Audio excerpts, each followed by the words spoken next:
Bom, pessoal, o segundo parâmetro que nós vamos trabalhar são os valores. Já vimos missão, um parâmetro bem mais estratégico. Na nossa ordem de definição, nós poderemos colocar a visão, vindo em seguida, mas só por uma questão didática, tá? Vamos colocar logo os valores como o próximo parâmetro. E, na verdade, o que são valores? Né? A primeira questão que talvez venha à nossa mente é o que é esse parâmetro, o que ele representa, na verdade. Vamos começar nossa análise considerando que são ideias fundamentais em torno das quais a organização foi construída e como deve funcionar. Aqui nessa caracterização vem muito a ideia do fundador.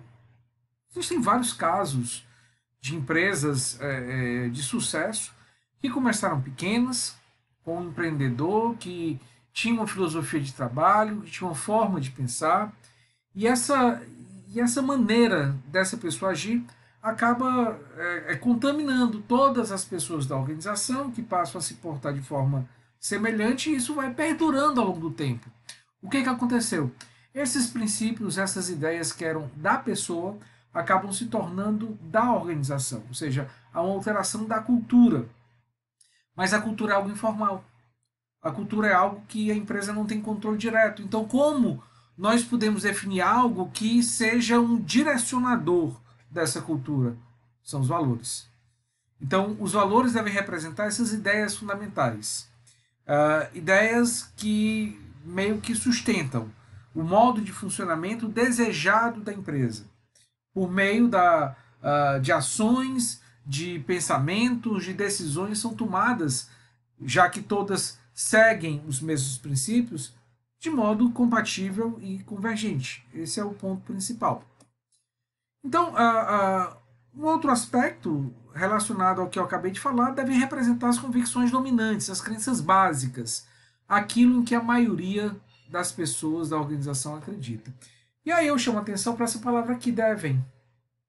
Idealmente, os valores devem representar essas crenças, essas convicções, devem ser algo que as pessoas, que a maioria das pessoas acredita.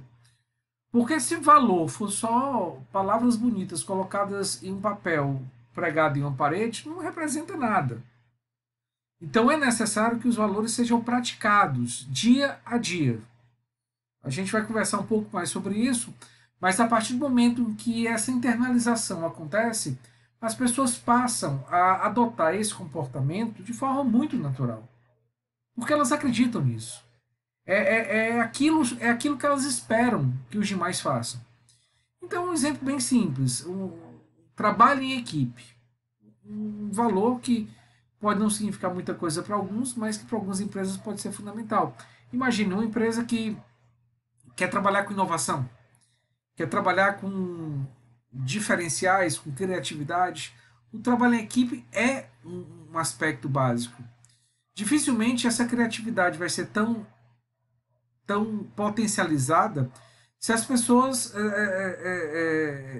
resolver problemas, tomar decisões, estabelecer projetos de uma forma mais isolada. Se a empresa incentiva, pratica, dá exemplo, incentiva que o trabalho em equipe seja algo presente no dia a dia, isso acaba sendo normal dessa organização. E as pessoas, naturalmente, sem nenhuma exigência externa, sem nenhuma imposição de um gestor, por exemplo, vão buscar outras para conversar, para discutir determinados temas e, a partir daí, resolver alguma questão em conjunto. São formas de pensar comum que direcionam as ações das pessoas na organização, contribuindo para a unidade e coerência do trabalho. É a coordenação. É o foco único, é uma forma de trabalhar que gera harmonia, que compatibiliza várias ações em departamentos diferentes, formas de pensar, tomadas de decisão que acabam seguindo a mesma linha, porque isso está ligado diretamente a alguns princípios que todos seguem. E aí, só para a gente ir fechando, ela contribui para a consolidação de uma cultura organizacional compatível com as necessidades da empresa. E aí, pessoal, quando se chega nesse nível, discutimos um pouquinho sobre isso agora no começo, mas quando se chega nesse nível, é que se pode falar que os valores estão de fato totalmente incorporados e sendo praticados na sua essência. Não adianta a gente ter valores que não sejam praticados, mas eles só serão praticados de uma forma intensa se eles fizerem parte da cultura, se eles fizerem parte de algo que o grupo de pessoas valoriza, prioriza e incentiva a sua prática. E aí, nesse momento, passa a ser algo totalmente natural. Tá? Então, é muito importante essa relação que deve estar estabelecida entre valores e cultura. São dois elementos diferentes, mas que devem estar extremamente relacionados. Valor, como a gente está vendo, é algo formal, é algo que a empresa define, é algo que a empresa julga que é importante, e aí ela define e procura fazer com que eles sejam praticados. E a cultura é algo informal. Tá? A empresa não tem a condição de mudar a cultura por decreto, por exemplo, mas ela pode mudar por influência. Então, os elementos formais podem influenciar a cultura, mas simplesmente enunciar valores não vai fazer com que essa influência exista. O que é necessário, além disso? É necessário exemplo, principalmente exemplo vindo de cima. Se a alta administração não pratica os valores que foram estabelecidos, que estão sendo comunicados, as pessoas do nível mais operacional também não vão fazer. É muito importante uma comunicação intensa em relação a esses valores, a importância da sua prática, experiências de sucesso, resultados positivos que foram gerados a partir da prática desses valores. É importante também que haja incentivos que valorizem esses comportamentos. Então, por exemplo, se a nossa empresa tem como valor o trabalho em equipe e as pessoas que mais se reúnem, que geram resultados positivos a partir desse trabalho em conjunto, se elas forem valorizadas, se isso foi exposto, foi elogiado, e até mesmo financeiramente, isso vai gerar uma movimentação das demais pessoas no sentido da prática desse comportamento. E um outro aspecto que também é muito importante é o próprio perfil das pessoas que irão trabalhar nessa empresa, no caso de eventuais contratações ou demissões. No caso da empresa, se a empresa quer mudar os seus valores, quer mudar a sua cultura, ela quer que as pessoas sigam outra forma de pensamento, muitas vezes ela tem que colocar dentro dessa equipe pessoas que tenham um perfil, tenham naturalmente um comportamento, atitudes, ações que sejam mais próximos daquilo que a empresa quer incentivar. E da mesma forma ela pode descartar, pode demitir pessoas que não tenham esse comportamento de forma tão evidente. Tá? Algumas características importantes que devem ser observadas em relação aos valores. E aí vejam que a gente já começa a ter uma vinculação forte com o planejamento. Eles devem estar alinhados com a missão, visão e principais objetivos da empresa.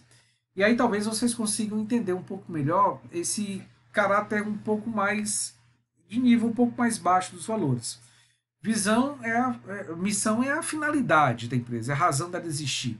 A visão é onde nós queremos estar daqui a algum tempo, associado diretamente a objetivos. Agora, para que nós possamos alcançar esses objetivos e, consequentemente, tornar essa visão real, os valores são importantes. Os valores aqui ensejarão ações, que facilitarão a prática de determinadas atitudes. Então, se eles forem definidos de forma compatível com as estratégias, com os objetivos, com a visão de futuro da empresa, certamente tais resultados serão alcançados muito mais facilmente.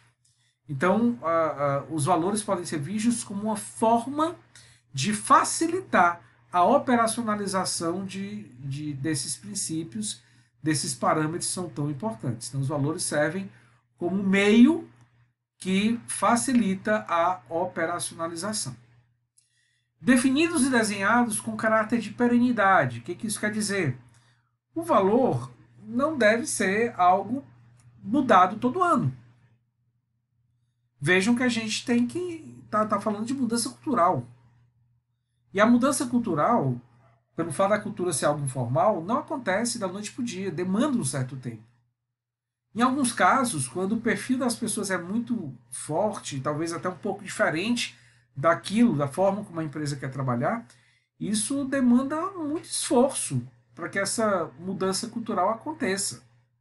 Aquelas ações que eu falei agora há pouco têm que ser reforçadas, têm que ser intensificadas de modo muito forte. Imagina ter que fazer isso todo ano. A empresa não vai conseguir materializar ganhos efetivos com a prática desses valores. Agora, isso significa que os valores não podem ser revistos? De maneira nenhuma. Eles devem ser revistos. Se a empresa muda a sua visão de futuro, muda estratégias, muda objetivos, pode haver necessidade de revisão de valores. Mas certamente isso é algo que não deve acontecer todo ano. Não é todo ano que a empresa vai ter que dar uma guinada. Que a empresa que, sei lá, sempre trabalhou de forma centralizada, com muito controle, vai agora ser um mar de criatividade. Não é assim que funciona. Então é necessário que dê um certo tempo para que esses elementos possam ser amadurecidos. Terceiro ponto, os valores devem favorecer o comportamento ético e atitudes desejadas. Comportamento ético, ética inclusive, é um valor que é muito apregoado. Então não deve ser apenas uma palavra bonita. Hoje o ambiente exige que a imagem da empresa represente algo que as pessoas valorizam, que elas se inspiram e que elas admiram. Então, se não há prática de atitudes, de comportamentos éticos e desejáveis, muitas vezes até porque a alta gestão não age dessa maneira, isso certamente vai comprometer a sustentabilidade dessa empresa no mercado. E como nós já conversamos, relaciona-se diretamente com cultura organizacional. Aqui nós temos alguns exemplos, alguns valores da Fiat. E essa é uma forma muito comum deles serem enunciados, tá? Então, tópicos e uma pequena explicação acerca do seu significado. É necessário que seja feito isso? Não, mas é uma prática comum, até para que fique claro, não só para as pessoas de dentro da empresa, mas também para a comunidade externa, para os stakeholders. Então, a Fiat valoriza a satisfação do cliente, a valorização às pessoas, atuar como parte integrante do grupo Fiat, responsabilidade social e respeito ao meio ambiente. Percebam que quando isso é colocado como valor, o que ela quer é que as pessoas pratiquem isso. Não é algo só bonito para você colocar numa publicação, numa propaganda. E a empresa, a partir daí, ser admirada. Não. Isso tem que fazer parte do dia a dia. A empresa considera que isso é essencial. Então ela quer que cada funcionário, independente da sua posição na hierarquia, a função que ele executa, se preocupe com o cliente. Então qualquer trabalho que se faça tem que estar voltado a uma satisfação do cliente, de forma direta ou indireta. Pessoas valorizadas. Então, certamente aí está ligado a clima organizacional, pessoas valorizadas são satisfeitas, rendem mais. Então, como é que a gente consegue que isso aconteça? Eu preciso ter um RH atuante. Tudo bem, isso pode ser importante, mas mais do que isso é fazer com que no dia a dia, em todas as atitudes dentro da empresa, aconteça essa valorização e o respeito. E as pessoas têm que acreditar nisso. Atuar como parte integrante do grupo Fiat, o comprometimento, o orgulho, então a sinergia, tem uma parte do trabalho em equipe aí. Esse talvez seja o valor mais abstrato, né? Talvez o mais difícil de ser entendido e de ser incorporado. Responsabilidade social e meio ambiente. Isso aqui não é só falar. A empresa precisa dar condição para que isso aconteça. Valorizar, incentivar, liberar pessoas para que elas possam fazer trabalhos sociais, para que elas possam fazer algumas ações ligadas ao meio ambiente, a empresa investir nisso, a empresa ter ações ligadas, investimentos ligados a aspectos sociais e ambientais. Então é somente a partir dessa postura em que a empresa incentiva, valoriza, dá condições e pratica, que os valores passam a ser de fato parte constante do dia a dia da organização.